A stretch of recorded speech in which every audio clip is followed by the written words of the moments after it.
Va nazorat qilinishi kerak bo'lgan yana bir vaziyat haqida gapirmoqchimiz.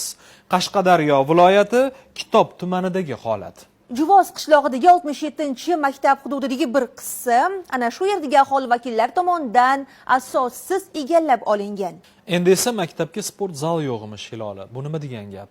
Maktab 2011-yilda qurilgan bo'lib o'shanda 180 o'ringa mo'ljallangan edi, ammo hozirda bino 300 nafarga yaqin o'quvchini sig'dirishga majbur. Binoning ko'rinishining o'zi qo'rqinchli, ichki qismini esa siz tasvirlarda ko'rmoqdasiz. Biroq 67-sonli maktabning o'quvchilari va o'qituvchilari jismoniy tarbiya fani o'tilayotganda aynan har kuni mana shu binodan foydalanishadi.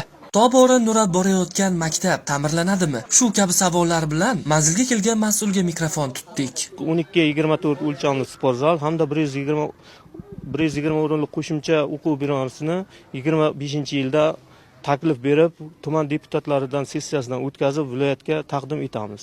Eng achinarli muammo, maktabga qarashli 60 sotiq yer uchastkasi mavjud bo'lib, shundan 45 sotiq yer maydoni boshqalar tomonidan o'z boshimchalik bilan egallab olingan. Shuningdek, ular ushbu yerga imorat qurib, o'z manfaatlari yo'lida foydalanib kelmoqdalar. Shu sababli ham hozirgi kunda maktab o'quvchilari sport bilan shug'ullanishlari uchun umuman imkoniyat yo'q. Mana bu yerga pozivniy sim o'tgan mana.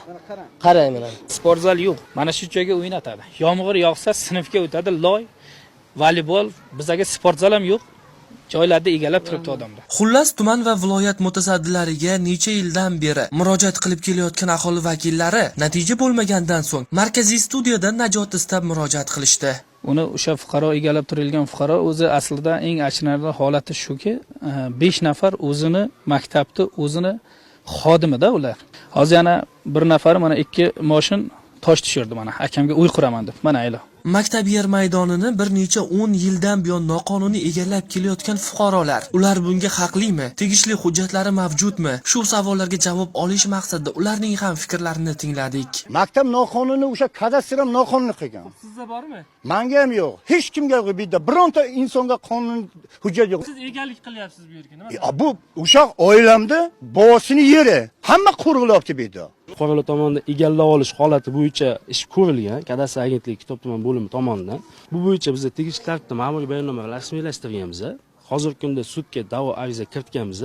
Sud jarayoni ketyapti. Bu maktabda yer maydoni bo'lganligi uchun baribir yer maydoni maktab hududiga qaytadi. G'olib Amirov, Jamol Nazarov, Qashqadaryo.